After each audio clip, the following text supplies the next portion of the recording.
Hello team, welcome to another ATP Geopolitics video with myself, Jonathan, MS Pearce. This is a UK-US economics breaking news update, and actually India as well. I'm going to talk about two trade deals.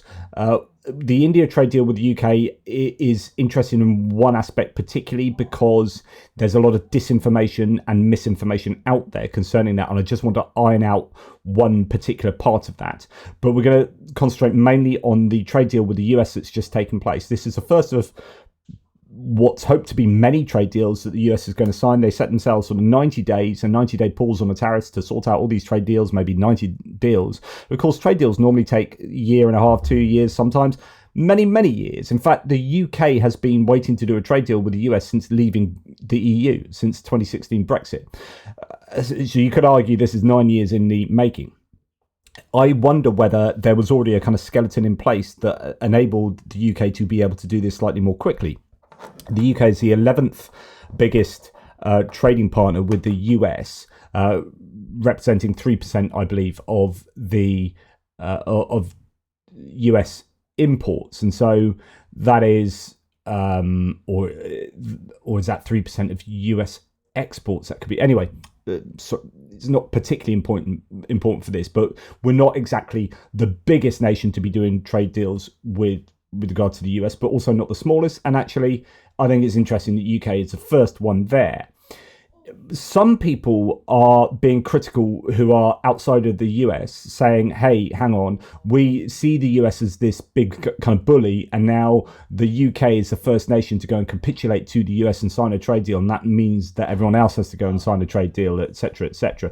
And that's an interesting point. I don't know quite what to make of that, but there's certainly an element inside me that was thinking, goodness me, I wish no one signed a deal with the US, because there's this element of there being a lot of bullying going on, which brings me on to the main point here. So there are going to be lots of people saying this trade deal is not good for the UK because they're comparing the situation now with the situation 6 months ago.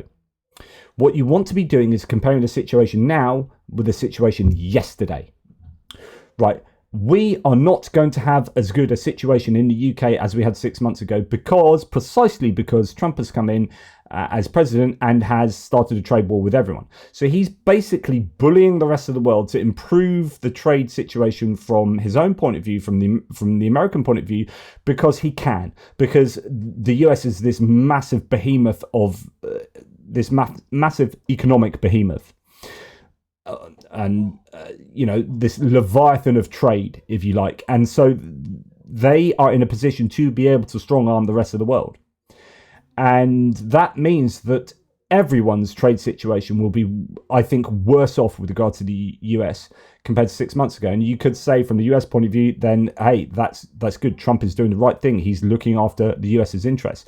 I think he misunderstands macroeconomics. He's also going to, I think, needlessly enforce a recession in the US, and I think he's also led the rest of the world to look at the US with much more negative eyes than previously. And so I think the US is actually losing a lot here, but might well seek to gain if these individual trade deals get done. So from the UK's point of view, we had a situation that was enforced upon us as of yesterday that was bad, right?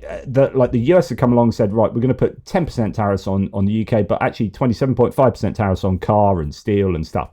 So it was not looking good for the UK. A lot of our exports were getting hurt. Our car industry was bracing itself to basically taking one heck of a hammering. We only really have high-end car manufacturing as far as our own exports are concerned. So we have car manufacturing in the UK for Nissan and Honda and whatnot. But in terms of what we are selling to the US, that's going to be your Rolls Royces, your Bentleys, your Aston Martins, your Range Rovers, etc., etc. And that sector was going to be really hard hit. And so the UK thought, right, we are in economic trouble as it is. OBR said that 15% of our trade has been hit by Brexit's costing us 4% of our GDP as was, and Brexit is hurting us economically, and no matter what side of the fence you sit on, you cannot argue with that. The economic data is out there.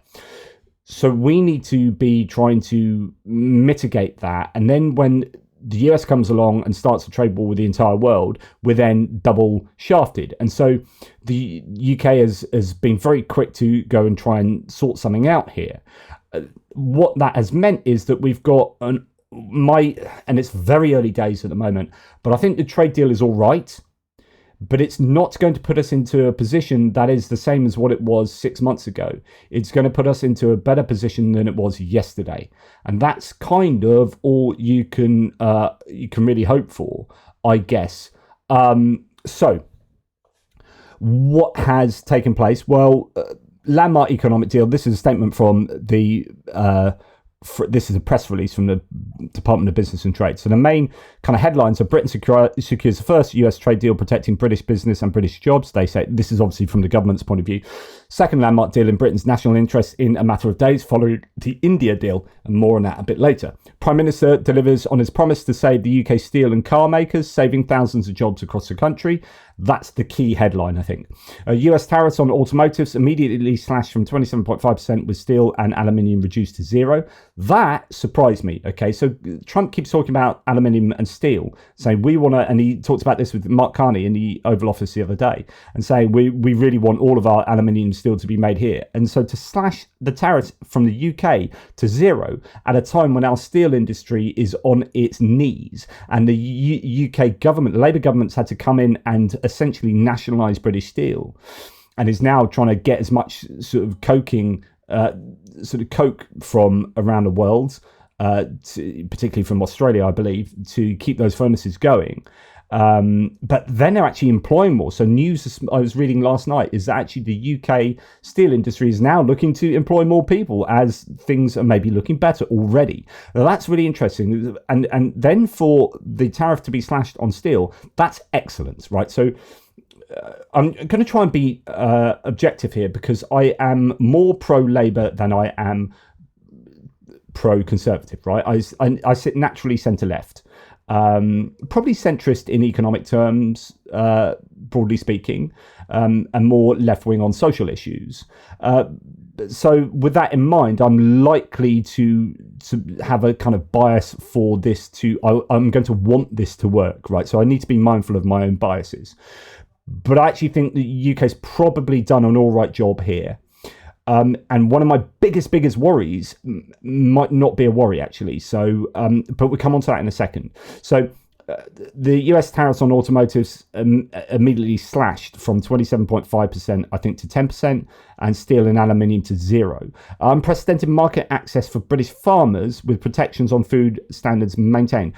Okay, that's a slight worry. The farming situation is a slight worry, but it appears that my main concern has been alleviated, and again, I'll come to that. So as we hear, car export tariffs will reduce from 27.5% to 10%, saving hundreds of millions a year for Jaguar Land Rover alone, and that's used as an example because Keir Starmer was making a statement from the Jaguar Land Rover factory. This will apply to a quota of 100,000 UK cars, almost the total of the UK exported last year, so there appears to be a quota put on that. Now, the UK steel industry, which is on the brink of collapse just a few weeks ago, will no longer face tariffs thanks to today's deal. The Prime Minister negotiated the 25% tariff down to zero. That's huge, meaning UK steelmakers can carry on exporting to the US. This follows last month's intervention from the Prime Minister to take control of British steel to save thousands of jobs in Scunthorpe. In a win for both nations, we've agreed new reciprocal market access on beef, with UK farmers given a tariff-free quota for 13,000 metric tonnes. There will be no weakening of UK food standards on imports. So what some people don't realise is that the food standards in America, in the US, are relatively poor. Right? I'm sorry if you're American and you think that's an insult, but you go and look at chlorinated chicken and all sorts of stuff. So EU regulations, and we broadly still have most of the EU regulations in place. We just took the EU regulations and just carried on with them in the UK, partly because we actually need to, because then to export into the EU, we would need to be adhering to the EU regulations. So even though we come out of the EU, considering the EU takes most of our trade, we really need to adhere to the EU regulations. So there's a kind of irony there. It's like, yeah, we want to be our own kind of free market entity, well, actually, we are kind of beholden to the EU still. And so but actually, I think in a good way. So we keep those high standards in place. The US doesn't have those high standards in food regulation. In fact, what the Trump administration is trying to do, as a typical kind of Republican Party, is strip regulation. They want the free market to do everything, but of course then he's also massively protectionist and completely anti-free market. So there's a massive contradiction in economic ideology with the Trump administration. But classic GOP would be a low regulation, but of course then you are having what's called negative externalities, so external costs to producing stuff or consuming stuff, which are then borne out usually by the consumer or the taxpayer. So in terms of like having no regulation on food, you can then have like loads of numbers and stuff that's cancer causing ingredients or whatever. You know, if you're stripping regulation away, then there's no health and safety regulations on your food, and then you're selling food that incurs a cost upon the consumer, a health cost, and who picks up, well, that health cost? Well, the taxpayers and society and the government, or environmental issues, or all this and that. These are called negative externalities, negative costs to a product which is borne out not by the producer of the product. So that's why it's an externality. It's an external cost in the production of that is borne by people external to the producer. So they can make loads of profit, and then other people are picking up their profit, essentially. Like they're subsidizing the profit by having to pay in terms of like cleaning out that river because you've just polluted that river, or you know, health issues. And so what you do to curb negative externalities, the government has to step in and regulate. That's why we have regulation, to curb negative externalities, broadly speaking. And so you say, right, if you pollute that river, you're going to be fined $100,000, or if you're not allowed to make food that has these really poor standards, so we're going to raise the standards of food production and hygiene and health and safety, etc., so that this is a good, healthy product, and you're not going to kill the people that are eating it. Okay, but what happens is, in the kind of more free market ideology of the United States, is you have much lower food standards there, and in the EU and UK you have higher food standards. So when it comes to exporting either way, there's an issue there, because we have to, I guess, pay more to produce, say, beef to a higher standard or food standard than the Americans, and the Americans don't have those food standards. So then if we're going to say we're going to open up the UK market to American beef, then they put cheap beef that's made at standards below our beef, and then our beef producers are having to have higher standards, and that's really unfair. So you're undercut kind of in terms of price, and then undercut in terms of quality and the stringent regulations that you yourself are held to. And so what you need to do is equalize that. And that's why, you know, when you have these regulations, say EU regulations of manufacturing stuff, actually what you have, in order to import into the EU, in order for that country to export their stuff to the EU, it has to meet those quality standards. Otherwise, you can't export here, because otherwise it then undercuts what we're expecting of our own producers. Okay. So that's always been a worry, is that farmers in the UK have been totally worried about basically really shite American food coming into the UK. And that would be one of my big worries about this trade deal. But we'll see a bit of detail on this in a second. What else? So we will also remove the tariff on ethanol, which is used to produce beer, coming into the UK from the US, down to zero. It's one of many international trade deals that the government is landing to boost our economy, following an Indian trade deal, which will add 4.8 billion to the UK economy and 2.2 billion in wages every year, so they say. Okay, so then so let's look at this from, this is Tally Money, a clear guide to the UK-US trade deal, what's been agreed and why it matters. And it says here there are four main components. Lower US tariffs on UK automotive and steel exports. Okay, understood. Broader UK market access for US agricultural goods. Okay, that's a worry, as I just said. What are the food standards like? Structured quotas to manage food imports like beef and poultry, so you can't flood the market with too much stuff. There's going to be a quota put on there. And coordination on standards for goods and some digital services. Right, this is my big worry. My big worry is our digital services tax that we're going to put on American digital tech companies that's looking at raising £800,000 a year in tax revenue, and also trying to save our high street businesses from these big, internet goods providers and whatnot. That was going to be looking at stuff like that, and there was a lot of rumor to suggest that was going to go. And I was just reading a Reuters piece here that basically breaks it all down, and it says here, further talks. The two sides will continue trying to agree a broader deal that will cover pharmaceuticals and reducing the remaining reciprocal tariffs. So actually it's quite a narrow deal at the moment. It only covers a few things by the looks of it. So it's not a huge deal. The US has also agreed that the UK will get preferential treatment in any further tariffs imposed as part of Section 232 investigations, which give the US president powers to restrict imports if they're found to threaten national security. So they are actually giving us a preferential treatment compared to other nations. So I suppose that's good for the UK, right? The UK digital service tax remains unchanged. My biggest worry about, and I've told you this before, because tech companies to me are a huge threat, both in terms of disinformation and in terms of power, right? That is good.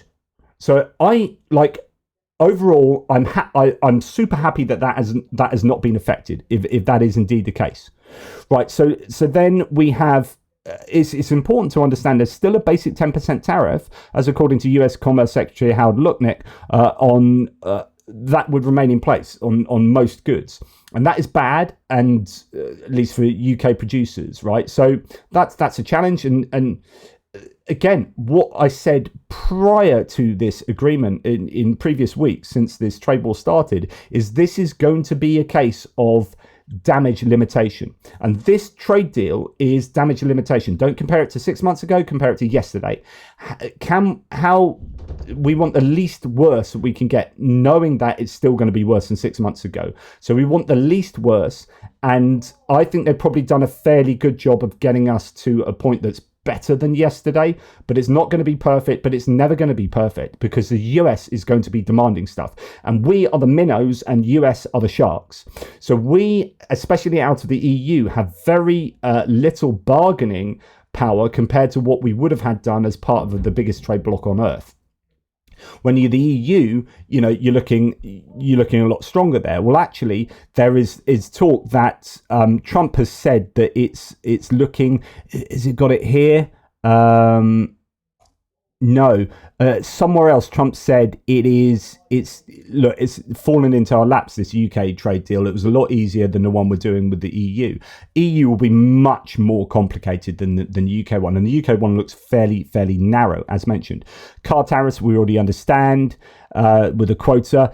Steel tariffs, again, we already understand, 25% down to 0. That's a huge one. Planes. Lutnick said that British companies would now be able to export plane parts to the US tariff-free. Important. So components go tariff-free from the UK. In return, a British airline is expected to buy $10 billion worth of Boeings, right? So the plane industry in the US has been hit by China stopping buying American planes, and lots of other people looking away from the US and looking towards Airbus.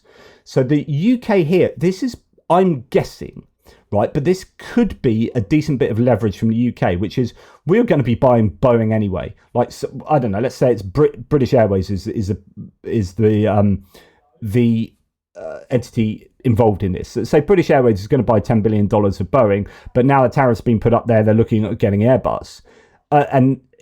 We can then go back to the US and say, look, if you allow us tariff-free parts, aviation parts, BA will buy $10 billion worth of Boeings. Again, and that I assume that's not an extra cost. That is one of our corporations spending a shed load of money on Boeing planes that I'm pretty certain they would have done anyway. Like that's a win for the UK, in my opinion.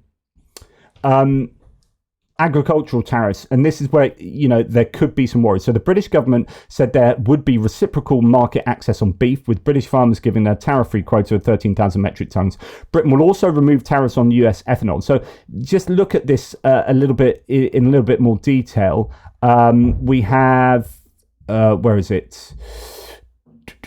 US food imports. So increased quotas for beef, poultry, cereals and grain-based goods. So we are taking more US agricultural products in. So that is going to be a challenge to our farmers. Our farmers are probably not going to like that. Relaxed non-tariff barriers such as labeling and processing requirements. Acceptance of a broader range of US approved farming standards. Okay, so are we looking at lowering standards? But then it goes on. So I don't quite understand this, because it says this has drawn attention from UK farmers and food quality groups who worry the move could pressure domestic producers. Practices like hormone use in beef or chlorine washing in poultry, common in the US but restricted in the UK, remain flashpoints. However, government officials have confirmed that all US food imports will still be subject to UK safety standards, and imports will be limited by volume-based quotas and will not be allowed to flood the market unchecked. So again, I think that is probably okay, especially if there are quotas, as long as those food standards are held to, which is what that article suggested. And the last one here is US President Trump said talks with Britain on his plan to impose tariffs on film imports would happen separately from the agreed deal. James Bond has nothing to worry about, he said. Well, fingers crossed. Okay, so yeah, cars, steel, we understand. Now, interesting that the TUC, so big union in the UK, has welcomed the deal. So that's good. That's a good indication for the UK. It's right that the government, they say, has taken urgent action to protect good quality jobs up and down the country after Trump's arbitrary tariffs threatened to take a wrecking ball to our automotive and manufacturing sectors. This agreement takes us back from the brink, and many workers will breathe easy as a result. So it's not getting back to 6 months ago, but it's taken us back from the brink. And they're going to be happy about that. Novak said that the TUC would need to see the detail of the deal before coming to a fuller judgment. Agreed, same with me. And also said the government should now focus on, and this is fascinating, and one for you guys out there who's sitting on the fence about the EU. The TUC. So it's your working class, usually, but working class, but skilled jobs.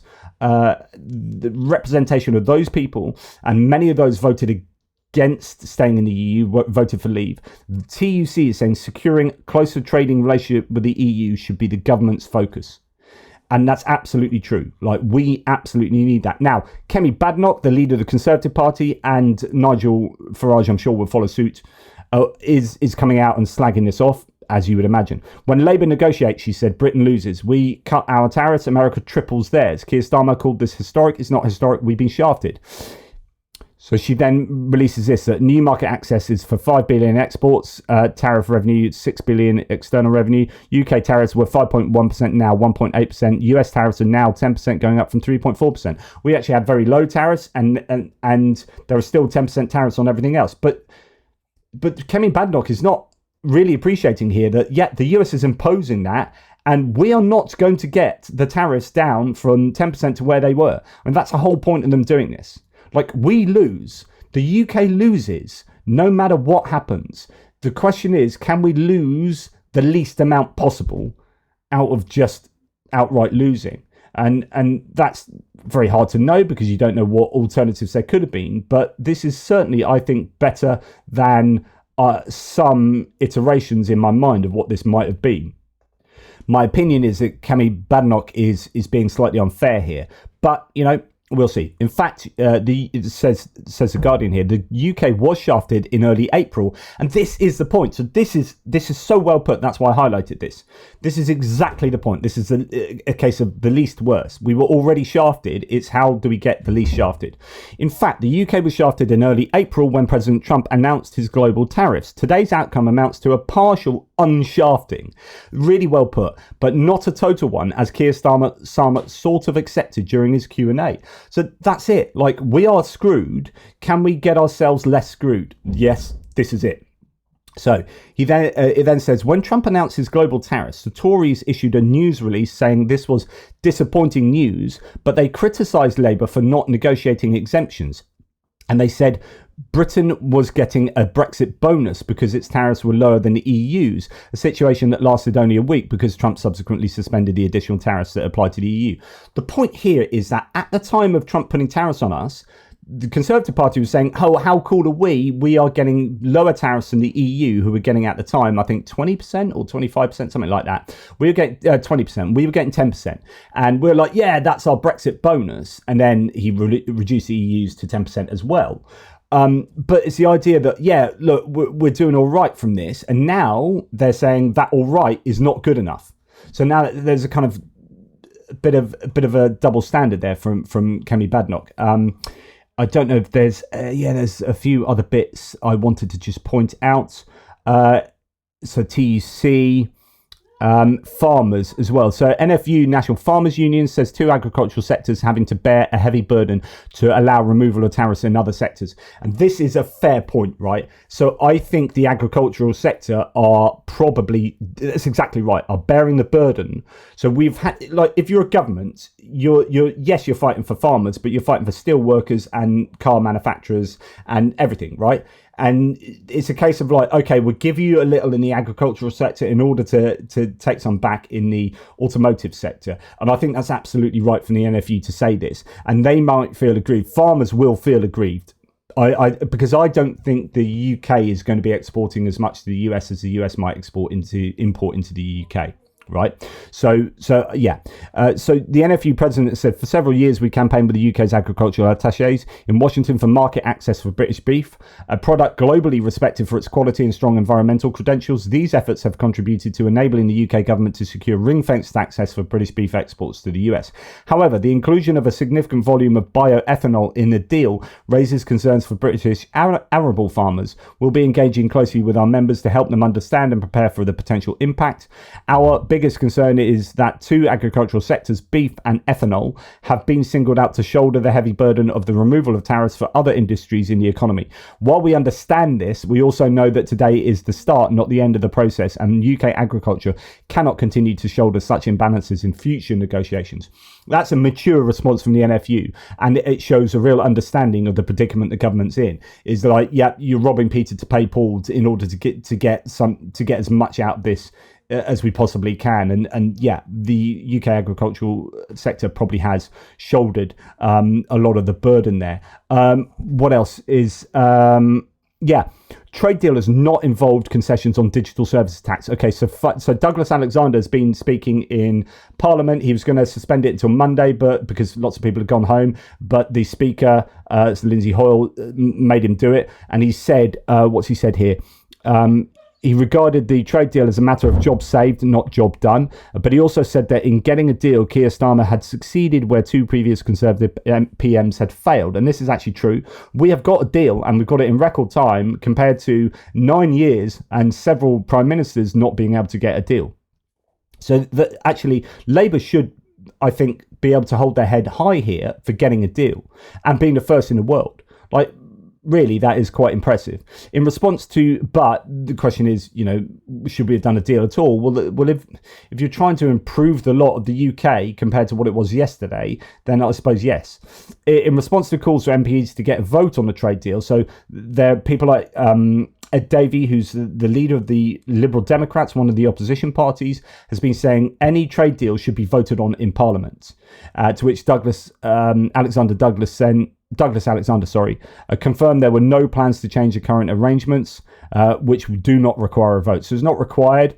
And I can understand why you'd want a vote, by the way, of course. But it's not required and you're not going to get it, he said. He said that despite claims that the deal would involve concessions on digital services tax and Online Safety Act, neither of these things happened. Yes. This makes me the happiest, right? I think this personally is a win for the UK. In relation to the digital services tax, he said, there's no change to the United Kingdom's digital services tax as a consequence of the agreement that has been reached today. And I know there's been widespread concern in relation to measures tackling the evil of online harm. Again, there's been no change as a consequence of the agreement that we reached in the United States today. That is good news. So my kind of TLDR conclusion is that's pretty good for the UK, but would need to see the details. Honestly think that we've done a pretty good job as a minnow negotiating with a shark to get a deal that doesn't look too bad. But of course, we are still going to lose out considering that there are tariffs on an awful lot of stuff still, like the US is maintaining a 10% tariff, but the UK's gone on most other goods. The UK's gone in and said, right, we need to save our steel industry and our car industry. We're gonna lose a little bit on our farming industry, but still maintain standards, and we're not going to give away tax and online safety. And then a few other things thrown in there. So I broadly think that's all right. Now, this is on the back of another deal, a 4.8 billion a year pounds a year deal with India. Our Scottish whiskey industry is particularly happy about this. So tariffs have gone down from, I think, 100% on whiskey to something much more manageable. There are a lot of people pretty happy with the deal with India. That's just taken place. This should have been something that the Labour government were championing and shouting about. But the problem is, because India, there's a lot of people with brown skin there, and people worry about immigration coming from Southeast Asia. So Reform and the Conservatives especially, they've been going to town on the deal with India, but they've been spreading lies about it. So I just want to spend the last part of this video correcting some of the lies, because you might see them out there. And Nigel Farage is one of the people who is doing that. And he is doing that in his typically populist, anti-immigration way. But which is fine, say what you like about immigration as long as it's justified, but please don't lie about situations with regard to, say, tax and what the deal actually set out. So this is Nigel Farage.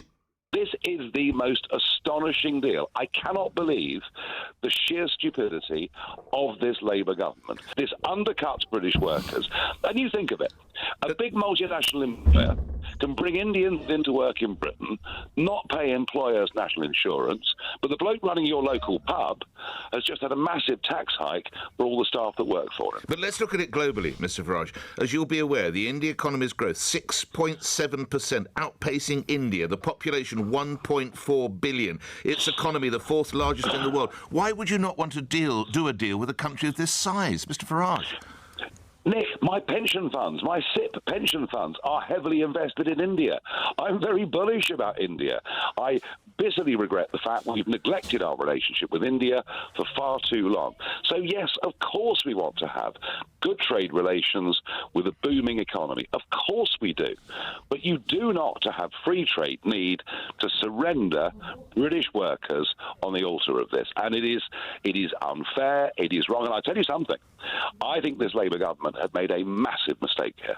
What, doing a deal with India? A trade deal that they couldn't have done in the European Union, Mr. Farage? And that's a really important point. So this is similar to the American deal as well, which is, we have done a deal with India that couldn't have been done in the EU. So we're operating outside of that. And this is the sort of deal that you were clamoring for when the UK was in the EU. You were saying that we should get out of the EU, we should do all these individual deals, and we can give ourselves much better deals than the EU had negotiated. Of course, that's completely untrue. We were utterly unable to do that, because when you're in the biggest trade bloc in the world, you have the bargaining, just like the shark analogy and minnow of the US to UK. Well, actually, the EU is a shark. So in the world of doing trade deals with countries around the world, the EU is a shark, right? And if you are part of that shark, you are in the power position to do deals.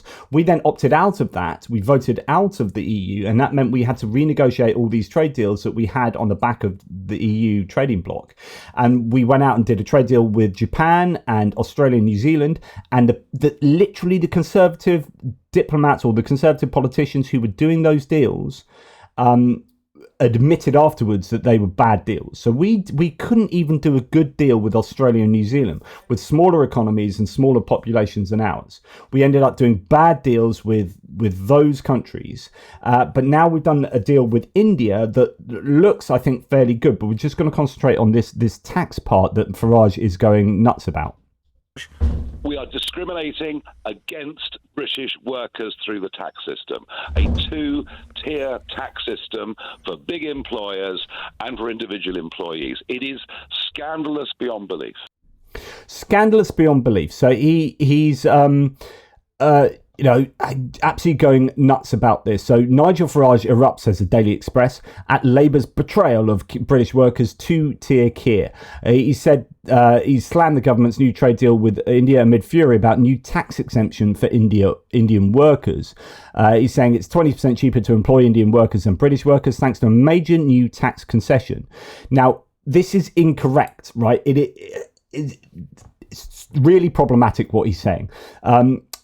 So, as someone here says, the absolute dishonesty of Brexit supporters is now crystal clear. Farage leading with a race-based grievance, telling a complete lie about a two-tier tax system on the India-UK free trade agreement proves it. And those who believe and republish this lie demonstrate the gullible ignorance. There are so many people. This Reform UK video is being shared with Nigel Farage basically spreading lies about the India free trade agreement.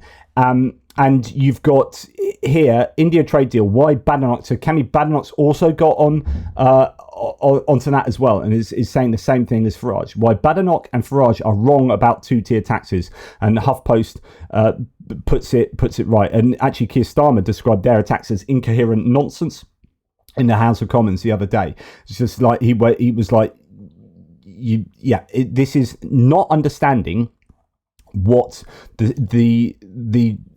or understanding what the free trade agreement is, but then misrepresenting it or just not understanding it. So Kemi Badenoch, this is a two-tier taxes from two-tier care. They going for the old Trump use of nicknames, and you can see this very much with these different politicians. Anyway, that kind of nickname calling, schoolyard tactics, school playground tactic really annoys me. Tax refunds for Indians not available to us. Visa requests too high. Ceramics and aluminium industries would be screwed, etc., etc. But it's the tax situation that I want to put straight, and there's no better way to do it than through a Barely Politics post. So this is an answer to Karen, of all people. So Karen says, how many Indian nationals will come here for 3 years, pay nothing in national insurance? So national insurance is where you are working and you get income tax, but you also get national insurance, which is a way of paying for like the NHS. Okay, so it's like the nationalized version of the insurance policies that you would take out in the US, and that goes towards, for example, paying for the US. So they pay. So the idea is that Indian workers can come, Indian nationals will come here for 3 years, pay nothing in national insurance, use our health service for free, live in houses we don't have, and apply for settled status, then bring their families over. What an effing joke this government is. Hashtag Labour out. Barely Politics then says, no, Karen, no. So this is really important because this disinformation is getting around too much. It's damaging. This deal applies to a very specific group of Indian professionals, people temporarily transferred to the UK by Indian companies under Mode 4 commitments in the trade agreement. It's not a free-for-all. It's a tightly defined route for a small number of high-skilled workers on short-term assignments.